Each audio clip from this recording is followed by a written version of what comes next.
Interior, night. Troy and Crispy are looking through Big Finish Studios. Wow, Troy. Gosh, look at all these Jackie Tyler box sets. There's a lot of them, isn't there? Yeah.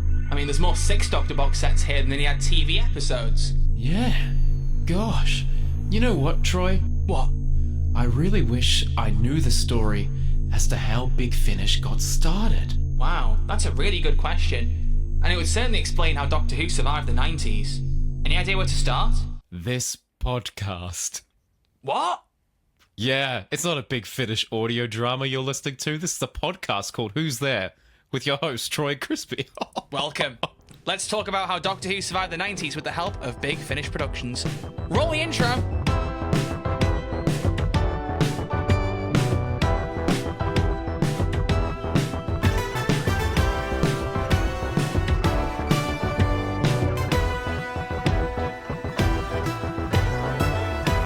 Hello and welcome back to Who's There, a Doctor Who podcast. My name is Troy, his name is Crispy, and we're the hotline that accepts your calls from anywhere in time and space. And today we're talking... Nah, I'm kidding, I'm Crispy. I'm Crispy, dude, I know Is that intentional? Yeah, it's in the script. It's in the script, it says Oh, Troy. right, he's read it off the script. I was sitting thinking, I know he's just woken up, but blimey, he's forgotten who we are. No. I know that I'm Crispy and he's Troy, and we are accepting your calls from everywhere in time and space. And today is a bit of a fun one, Troy. A bit of a fun one. Makes a change on here, doesn't it? I know. This is the first fun podcast we've had in over 100 episodes. So, Troy, do you know what's happening today? I have a bit of an explanation, but I think you can offer it in a slightly better way because you have more personal investment in one of the things that happened here. I am a bystander, a witness, you might say. So this is true. Explain to everyone what is happening, because I'm along for the ride on this. Well, I last year went to an event called An Afternoon with Janet Fielding, or A Day with Janet Fielding, and it was fantastic. But one of the guests that they had there was Jason Haigh-Ellery, who is the CEO of Big Finish. Can you believe that? You spoke with John Big Finish himself? I spoke with the man. The myth, the legend. John Wick? Not John Wick. Jason Haigh-Ellery. Whenever I hear that quote, I always think of John Wick now from the trailer. The man, the myth, the legend. No, this guy may as well be John Wick because he had some serious moves in revitalizing interest in Doctor Who in the 90s with Paul McGann. And I had a lot of questions to ask him, but I asked him, so what's the Big Finish story? And he went on for a whole 15 minutes and he told me in detail how Big Finish got started, kind of how people got interested, how Paul McGann basically became one of the longest serving doctors, even though he's only had like 1 or 2 TV appearances. Can you believe that? Crazy. 3, though. He's had 3. What's the third? Power of the Doctor. He doesn't do robes. Yeah, no, I know. That's what I was counting. I was counting the TV movie in that one. I wasn't Night of the counting Doctor, baby. Was that aired on television? There, red button. Close enough. Well, we don't have red button here in Australia, but you know what we do have? Disney Plus. The point is, you say that he's the John Wick of Doctor Who. Well, maybe he looked at Paul McGann, he looked at the Doctor Who license, and he went, "Yeah, I'm thinking Doctor Who's back." Yeah, that's literally John what Wick he reference. did. There you go. So, I've been sitting on this exclusive interview for over a year, trying to find a home for it, and where better than Who's There, a Doctor Who podcast. So if you could all please like the video and subscribe for this, the dedication today for giving you the exclusive, giving you the insight. Hot off the press. Hot off the press 1 year later, one calendar year later. You got the photo with Janet, got it printed off, then met her again and got her to sign it, then hung it up on your wall, then moved house and hung it up on the new wall. Now we have the interview. Yep, correct. Amazing. And on top of that, we also asked for people's calls on the craziest Big Finish story ideas you could all come up with. So we're going to interject those in between. We're going to split the interview up into about 3-5-ish minute segments and also have some callers. So, Crispy, what should we start with? Should we have a caller first? We're going to start with a caller. We're going to start with a caller. So let me just check the brief, because I described this in a very particular way. I said, we want your best, funniest, or craziest ideas for Big Finish audio dramas. So it could be any of those. It could be brilliant, could be crazy, or it could just be really funny. But are our audience funny? I don't know. They can be. Here we go. Here we have. Let's find out. We have Dave here. Hello, Dave. What have you got, Dave? They should make a Big Finish about the slab from Love and Monsters and what they got up to. That'd be funny, you know. You heard that one already, didn't you, Crispy? Yeah, I knew that one was going to be good. You knew to pick that one first, didn't you? Yeah. The slab. Okay, for context, he's talking about Ursula. He wants an episode of Elton and Ursula the paving slab. They've even got a bit of a love life. I don't think anyone needs to see that. No one needs to know. No, that's how we. Oh dear. Let's take the caller, one please. more Let's have another caller. Let's have another one. Yeah. We have Mr. Scarlo. Save us, please. Obviously, the best Big Finish audio drama would have Paul McGann's Eighth Doctor, Saul Goodman, Chloe Bennett, Chris Marshall from the hit show Death in Paradise. The Cybermen, set in 12th century Seville, begin like Boomtown, they're all just having a great time, but then they find out there's this weird mind control creature who's working in league with the Cybermen. But funnily enough, remember, Saul Goodman has powers, so he uses them. Like a god in human clothing! Lightning bolts shoot from my fingertips! And then he defeats the Cybermen and the mind control thing, and they all go home, have a great time. Wow. Conor McRae, what have you done? What have you started with these, like, putting audio quotes into episode? Oh, man. I feel like that's the second time we've had someone mention Saul Goodman in our I think it might be, before. Yeah. What's going on? What is there a crossover there? Is there interest there? Better call Crispy. I'm just wondering why you keep looking to the side. Is your girlfriend currently listening in or something? Someone's looking in at the podcast trying to throw me off. And tell her I said hi. And tell her I said to keep doing person. Troy says hi. Yeah, she says hi.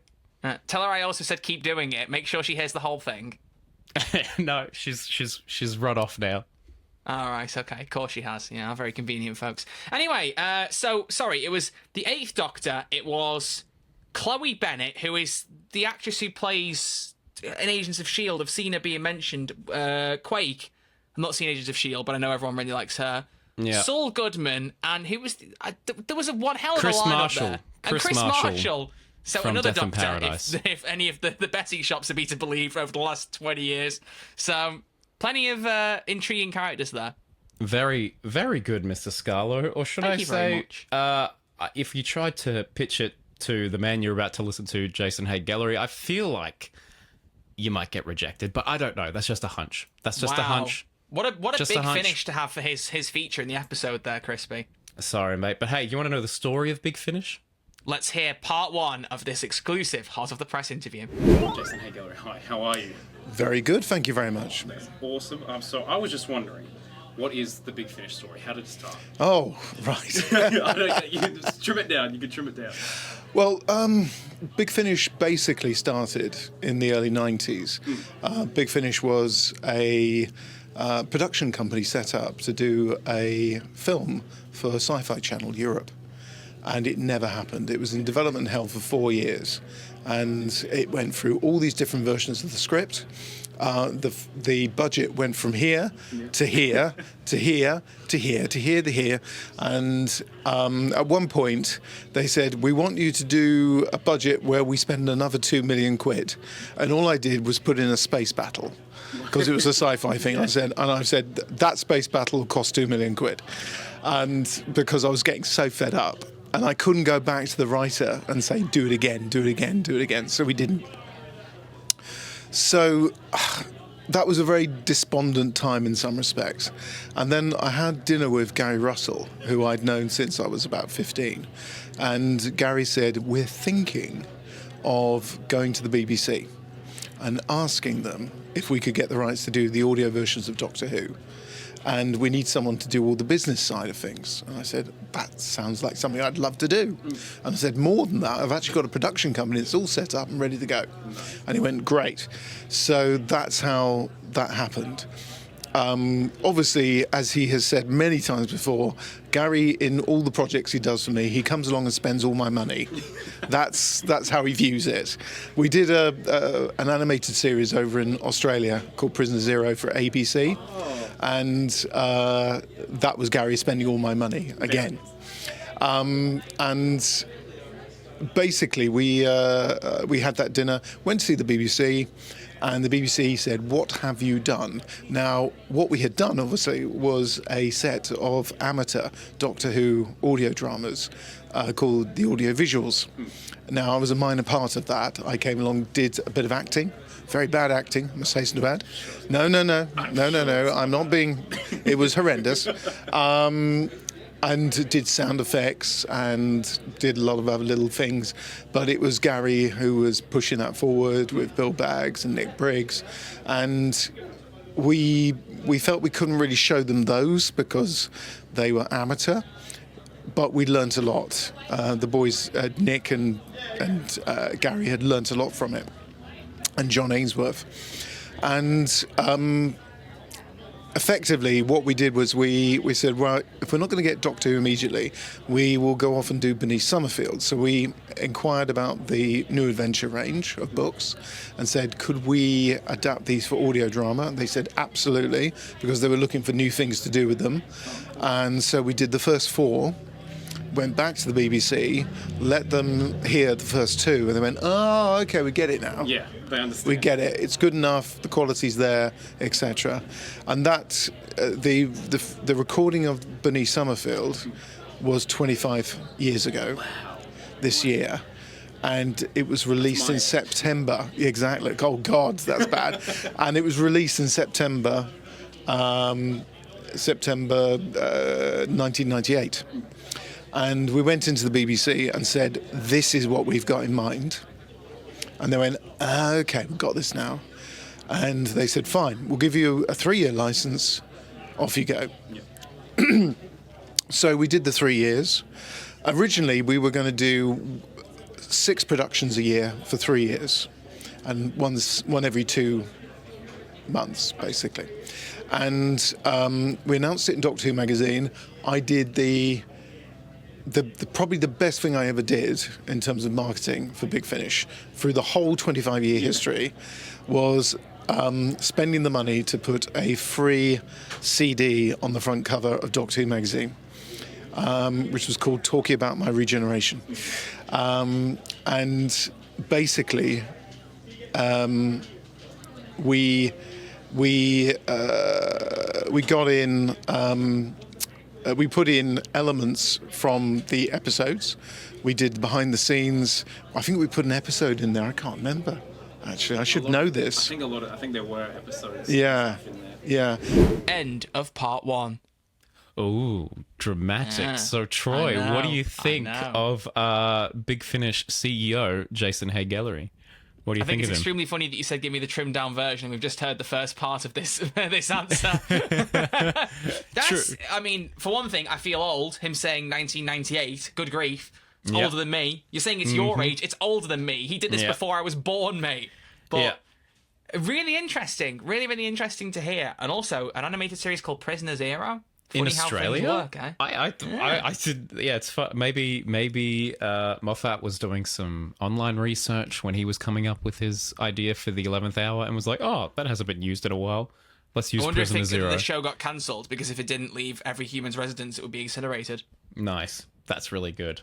Thanks. That was really funny. What I liked about it is that, this guy is the CEO of Big Finish, and right at the start, he was acting and stuff against his will. He was like, I don't really want to, but he was acting in those Big Finish audios, and I think that kind of goes to show that he kind of was on the ground of what we now know as the Big Finish audios, and I think that's absolutely spectacular. Yeah, wants to be fully involved and also save money. It's actually a very similar story to how Payday first got off the ground. A couple of lead characters were done by developers who had no voice acting experience. They were just trying to cut costs, and they were like, "We want this to get out the door. Let's voice some of the characters." And one of them ended up being, both of them ended up being super iconic people for like 10 years. I love that. It was really, it's cool to see that happen somewhere else because it just shows, as you said, the dedication. So I'm keen to hear part 2, Crispy. That is good. But before we do, I think we need to send these ideas off to Mr. Jason Big Finish, because we have a lot in the inbox, Troy. We have a lot of ideas in the inbox. We have quite a few, actually. Wow, yeah, we had even more than I thought. I don't think I was getting emails for all these. Let's listen to Alphonse. Alphonse, what have you got? Alphonse? Hello? Sup, boys? Love the show. My name is Alphonse, and I want to suggest 2 different Big Finish ideas. One serious and one more funny. The serious one, I'd be so keen to listen to an Impossible Girl box set with Clara and the Great Intelligence, and actually see the stories the Intelligence messes up and how Clara fixes them. The second one, I'd love a Nardole box set where the TARDIS essentially kidnaps Nardole and gets him stuck in random places, while all Nardole wants to do is go back home, tell off the Doctor for doing something stupid. See you, boys. Look, I think we should have started with this one, because... Can the episode end as the TARDIS takes off and then we don't have to hear anything else? What? It was just a bit of a jab at Nardole. I was just having a bit of a jab. Just a bit of light-hearted banter, mate. Bit of light-hearted banter. I love Nardi. I think those are both strong ideas. They are. If I'm honest. If I'm but being Impossible perfectly Girl, honest. it's crazy to think they haven't done that. I mean, Jenna Coleman would never do an audio drama for Big Finish. I mean, I can say with confidence. I think much too expensive. Yeah, well, not just that, but it's like what I said to you about the Comic-Con. It felt a bit like, you know, I think with her, she doesn't want to be typecast as any particular person, which I fully respect. So I feel like she wouldn't come back to Doctor Who now at all anyway, let alone for an audio drama. So, but that's not to say they couldn't get someone in. I mean, as much as it's crazy to think, I don't know why, but Matt Smith's never done Big Finish. They still have Jacob Dudman doing his voice. I'm surprised. He does do a very good Matt Smith. He's just a fantastic Matt Smith impression. I'm surprised by that. But hey, look, Matt Smith's pretty expensive. You could say in not doing it, he's become an enemy of the people. Is that the play he's in recently? Okay, I understand these. All right, next caller. Thank you. Next I'm glad you at least asked the question, because I was really worried I was going to say that and you were going to just stare at me like, huh? No. Good ideas, Alphonse. I like that. Let's see if Matteo has a better idea for us, shall we? What's Matteo got to say? That was good. Okay, thank you very much. Box set I want. That's never going to happen, but I can dream. I want my 12th Doctor Missy box set, like, it takes place in Series 10. It's lovely. Well, I guess before Series 10, whatever. You know what I mean. But, it's not going to happen. Peter Capaldi famously is like, no Big Finish, so womp womp. And we could get Jacob Dudman, but I don't really like his Capaldi voice. Also, funny answer, more Jackie Tyler box set. There we go, bye-bye. Felt contractually obligated to slide that in the 30 seconds. Yeah. It doesn't like Jacob Dudman's Capaldi. I mean, to be fair, I haven't heard Jacob Dudman's Capaldi, but in my head I did think, how on earth can bro do Matt Smith and then Peter Capaldi? Like, how is he doing that? Jacob can do a really good David Tennant as well. Really? He's got quite... You should go... I think he's got a video on his channel where he does a lot of the Doctors. Oh, I need to watch that for sure. So no doubt that that's why Big Finish have him on the payroll, because he'd be cheaper than a lot of these big names, but...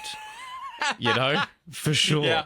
Yeah. But he's done some good stuff. He was in a Netflix show that I saw recently, and I was like, okay, all right, good on you. He's a screen actor as well. Yes, absolutely. Oh, wow. So it's very, very impressive stuff.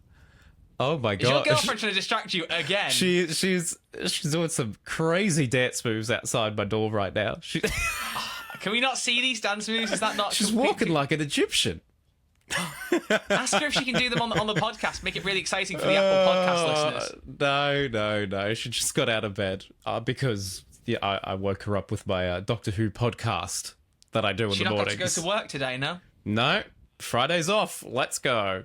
Oh wow, fantastic! Well, let's get this done so you could spend some time with her. You know, the lovebirds. But first, we have to spend some more time with the Big Finish CEO, Jason Haigh-Ellery. Let's do it. You got to say welcome to part 2. Okay, disc inserted. To select audio navigation, press enter now. And in those days, everyone had a CD player. And they got the CD, they listened to it and went, this is really good.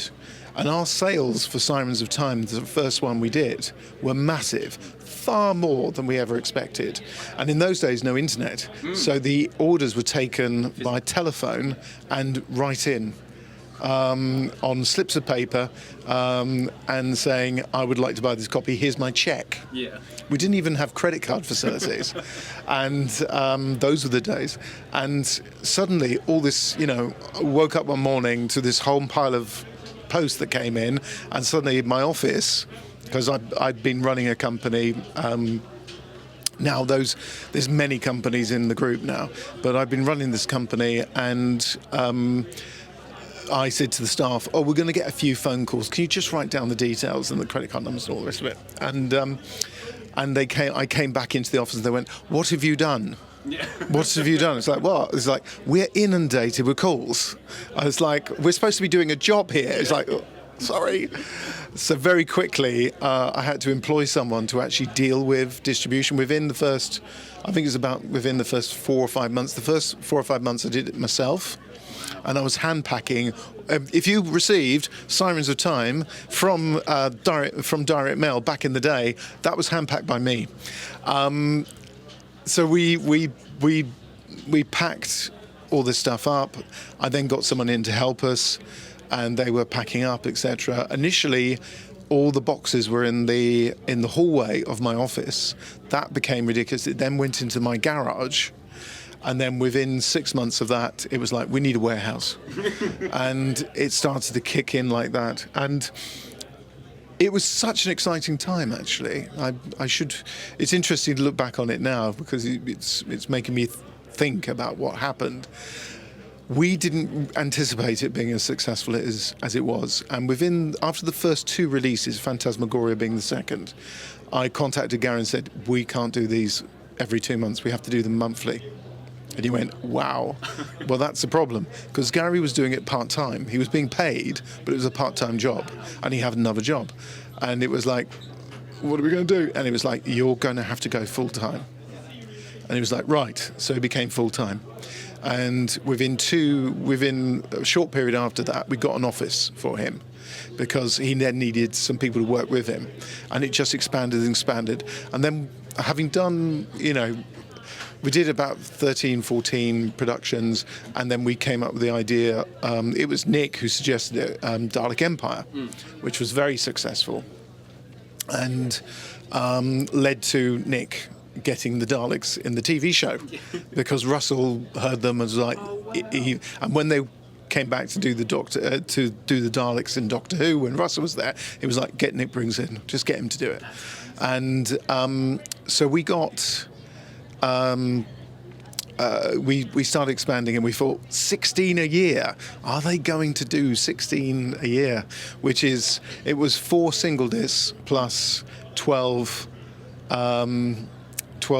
double discs. So it's 24 plus 4, so it's 28 discs a year. Now, yeah, you say that. We do 28 discs a month. In fact, if you think about it, but back then, yeah. So we did that sort of thing a month back then. Now, with all the different ranges, the different series we do, whether it's Survivors, Blake 7, Adam Adamant, Doctor Who, Torchwood, whatever. There's a lot of different things coming out. So we pushed it, and that happened. And then there was just more and more desire for new stuff, because it was the wilderness years. Yes. We were the only show in town at the time. And I remember so fast forward a few years, it was doing really well. Everyone was very happy, and it was doing really well. Fast forward a few years, and Panopticon 2003. We'd convinced Paul McGann to come back. He'd done a series with us, and then he'd done a second series with us, which ended with a cliffhanger, which was the end of, oh God, I'm going to forget the name of the title. That's really bad. The one before Zagreus. Oh my God. That Neverland. Okay. Right. God, dear. So we'd had Neverland, and it had ended on a cliffhanger. End of part 2. Cliffhanger.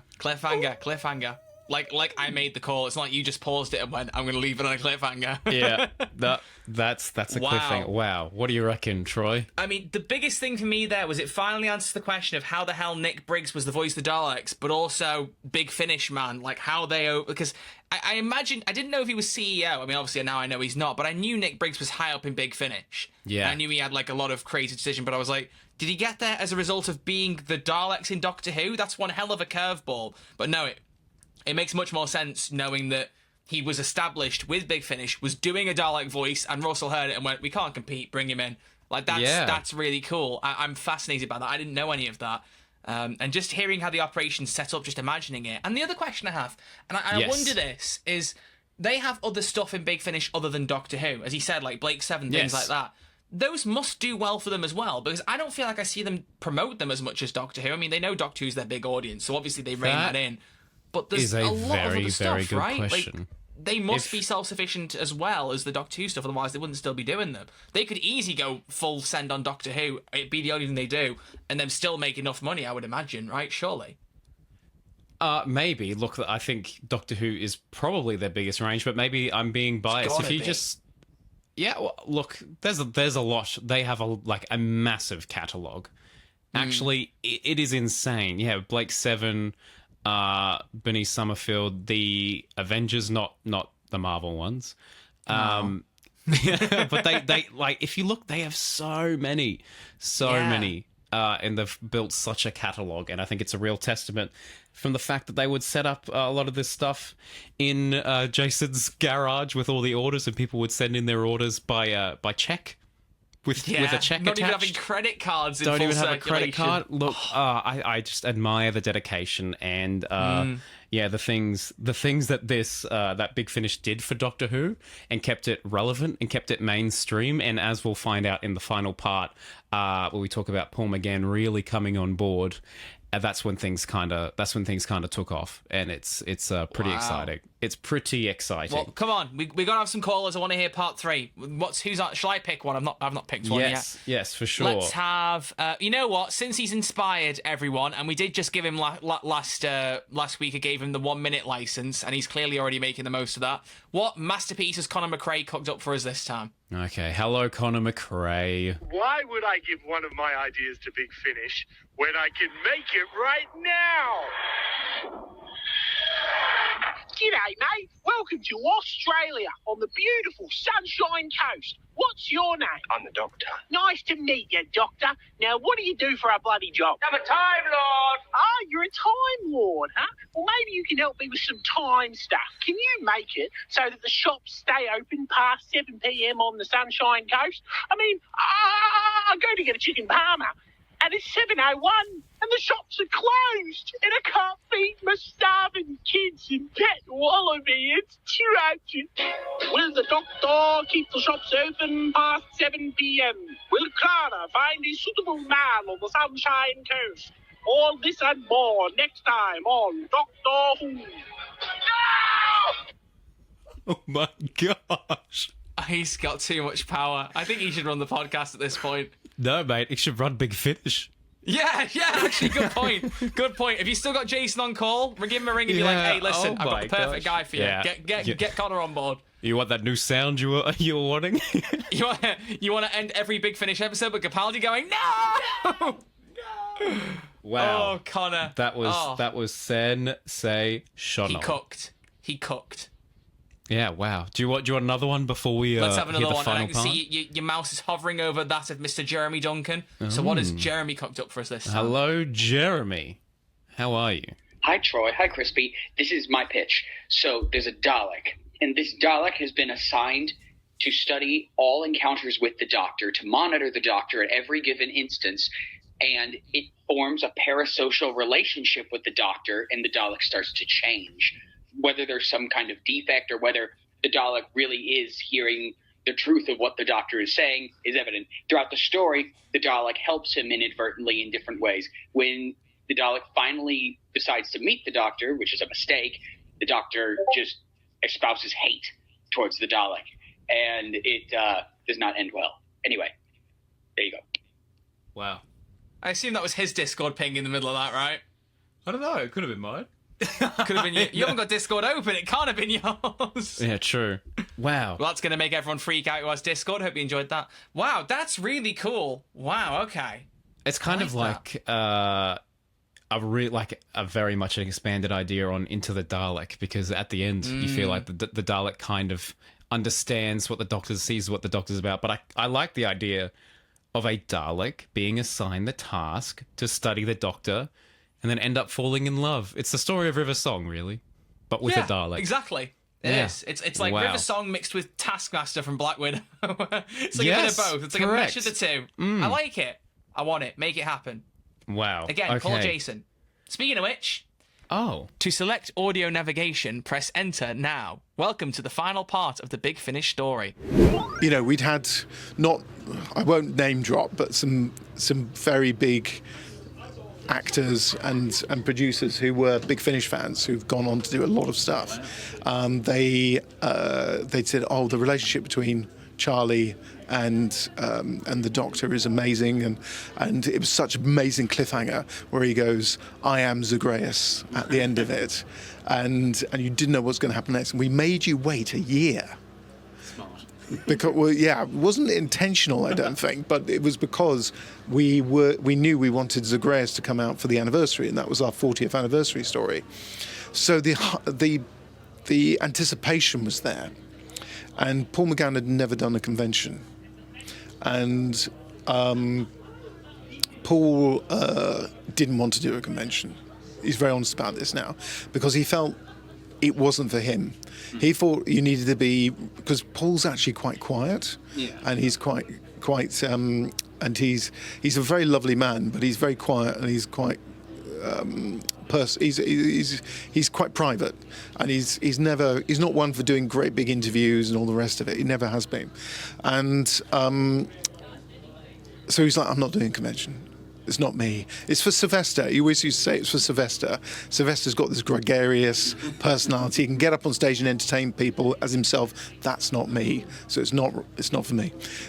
But what interestingly happened is they did the 40th anniversary Doctor Who magazine poll, and from the whole 40 years, Paul McGann was the favourite Doctor. Wow. With India Fisher as best companion, beating out Elizabeth Sladen. And this was the hype and the push, which was happening around the McGann series and Zagreus coming out. And 2003. That was 2003, yes, for the 40th. So that came as a bit of a shock, because we were like, because it's always been Tom Baker and Elizabeth Sladen, Sarah Jane Smith, and it was like, geez, right. So it was like, well, India can make it. They were doing an award ceremony with UK Gold in the evening of the Saturday at Panopticon, and they were going to give out these prizes. I've got one at home, and they were giving out these prizes, which were for all these different things: best Doctor Who story ever, best this, best that, great, and it was for favourite Doctor, and it was Paul winning it. So I contacted him and said, "Paul, you've just won favourite Doctor." And he was like, "What?" Because it's like, no, the audios are really important to people. There is no Doctor Who on television. For a very long time, people, they saw the movie, which Paul did in '96, as the last chance for Doctor Who, for a revival. They didn't think anything would come. So him doing the continuation was very important to fandom. So I convinced him to do the convention, and he was like, oh. So I went and picked him up at his London flat, took him to the convention, and he was so nervous. I'm sure he doesn't mind me saying this because we've talked about it on stage, but he was so nervous that he was like, let's go and have a drink. And I was like, "Paul, you're supposed to be a special guest, a surprise guest, and we're going to sneak you on stage and everyone's going to go ballistic because you're here."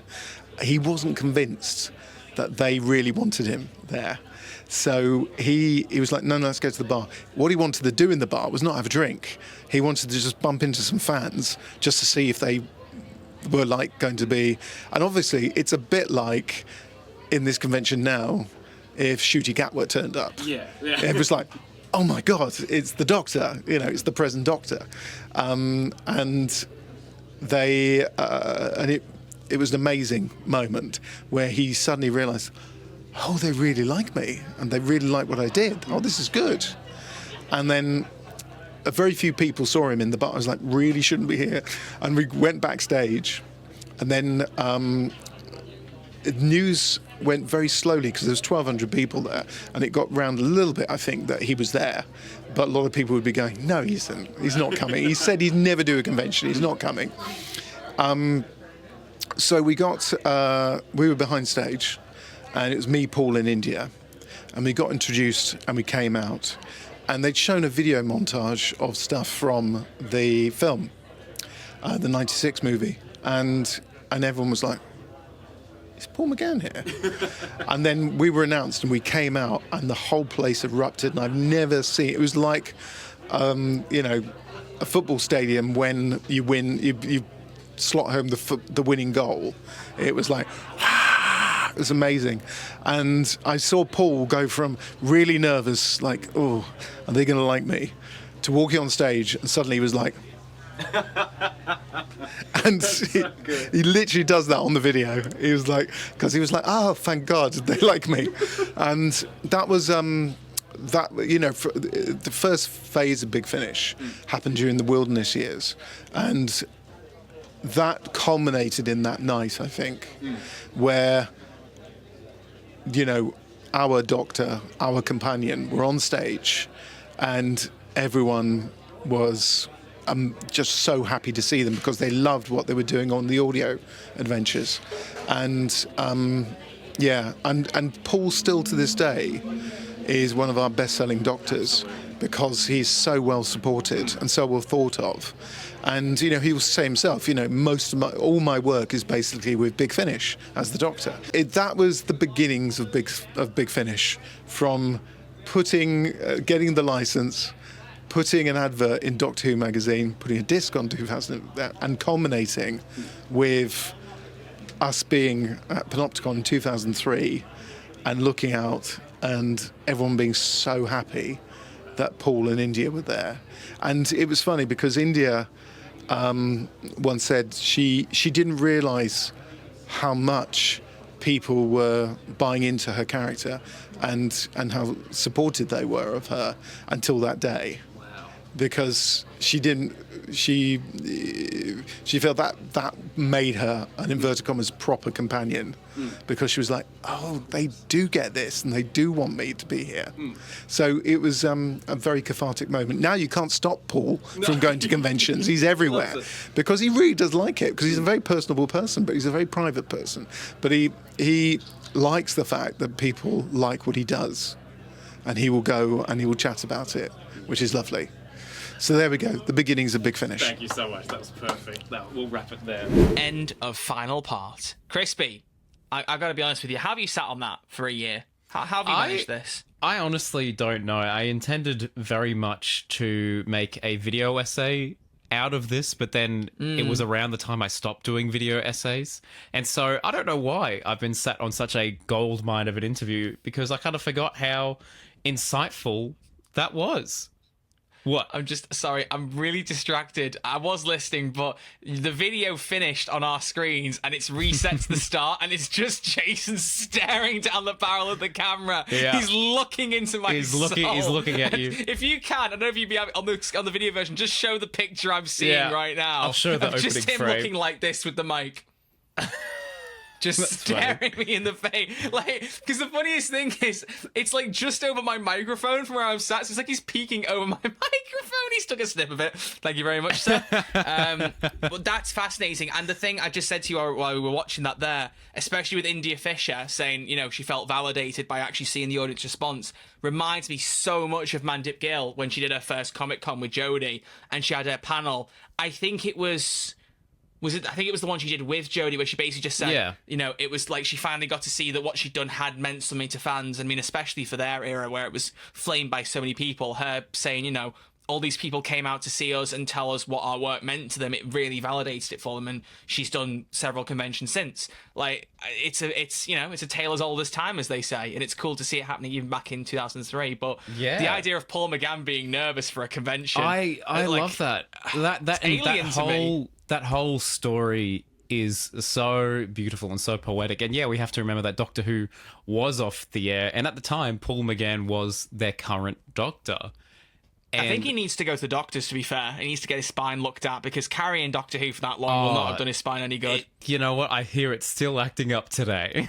It's still much like Sacha Dhawan. You know, he saw Sacha Dhawan carrying Series 12 on his back. Oh, you know, my goodness gracious. A lot of back injuries me. in Doctor Who. A lot of back injuries. Absolutely. But I like the bit he mentioned where, like, Paul would kind of compare himself to Sylvester, because I feel like, Sylvester's kind of more of, like, you know, maybe the natural showman, a bit more, you know, out and about, and Paul is very much more reserved. And so the fact that he was shy, and the fact that he was kind of voted with India as the best Doctor companion duo, beating Tom Baker and Elizabeth Sladen. Yeah, that's insane.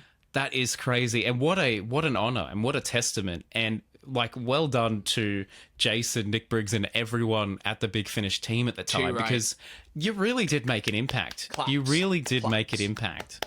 So all I have to say is thank you.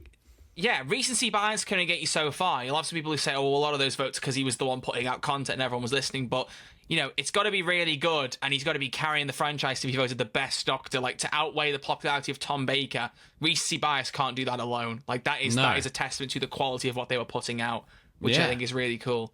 And yeah, as you said, I mean, that just reminds me of the panel Sylvester did with Sophie Aldred at the Comic-Con last year, where about Karen Gillan, they had a panel, and I remember at one point there was a guy on stage interviewing them, and Sylvester just took a mic and started going into the audience and getting people to ask questions. Like, the poor host was sat there like, oh really?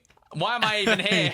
Sylvester was like just hitting people on the head with mics and being like, what's your question? And then just sitting down next to people while they answer. Like, he has that, as Simon said, that gregarious personality where he's like a duck to water in that. But Paul McGann, like, he's super quiet and super almost reserved, but he also feels very much like he's at home when he's at a convention. So the idea that he wasn't like that when it first all started off is really interesting. It's really interesting. Very sweet. Very sweet. Wow. I don't even know what to say anymore. I'm lost for words. I think that's a good way to end this episode, with a big finish. Yeah. Oh, nice. Well done, Thank Troy. you very much. Good job. That's how Doctor Who survived the 90s. That's thanks to Paul McGann, India Fisher, Jason, and everyone else involved at Big Finish. Correct. It was absolutely fantastic. Absolutely fantastic. But there you go. That is episode 100 and... What episode number even on? I'm losing track. 103. 103, yeah. We're old. My goodness gracious me. But thank you, everyone, for listening. Go and buy a Big Finish box set today. Go and do that. Or if you're in the mood to spend a little bit more cash, go and check out our Patreon so we can keep the lights on. I was going to say, patreon.com/who'sADW. And we're going to play a fun game with the audience real quick, just to wrap it up. Crispy and I had a chat earlier, and we have planned out some episodes. We're podcast with a plan. And we're going to give you a 3-second silence. We're on episode 103. Guess what episode we've planned up to? 3, 2, 1, 0. The correct answer was 116. If you got it right, give yourself a pat on the back and eat a cookie and pretend it's a cookie from us. We did some planning and we're cooking. We got some cool things. We got some stuff in the pipeline, folks. We do. It's definitely not because exciting. 8 of those episodes are to do with season 1. Not at all. No. What? No. But we got cool things planned for even those, haven't we, Crispy? Oh, yeah. Faux show. Some live episodes, perhaps a guest or two. Or 17. 17? What, on one episode? That might be a bit too much for public forum, I fear. 17 DVDs. Oh, all right, let's keep it going. Keep it going? I mean, keep life going, as in we go and live our lives. We're going to go and do other things. All right, well, thank you all for listening. We're going to go and keep life going now. That's a good figure of speech to end this episode. Everyone listening today, keep life going. If you're ever feeling down, remember that at one point Crispy Pro told you on Who's There a Doctor Who podcast, episode 103, to keep life going. Yep. That's inspirational. I kind of want to just end there. There you go. Okay, bye everyone. No, thank you all for watching. We'll see you all next week with episode 104, where we talk about something else? Should we tease it? Are you feeling... The problem is, anything we tease now, whenever news comes out, it can jeopardize it. It could jeopardize it instantly. However, people will already see that the topic's gone out, so we could still tease it, and if something happens, we change it up. But... Yep. Yeah, sure. Okay. Well, what we're planning to do is investigate the world of Doctor Who video games. Has there ever been a good one? What would you like from a Doctor Who video game? We'll talk about all of it and more next week. Unless there's news, which is entirely possible. So we'll see you next week for an episode of Who's There Doctor Who podcast, whatever it may be. Until then, it is goodbye from Crispy. Goodbye. And it's goodbye from me. Goodbye. See you all next week in episode 104. Alan Z, baby, and keep life going.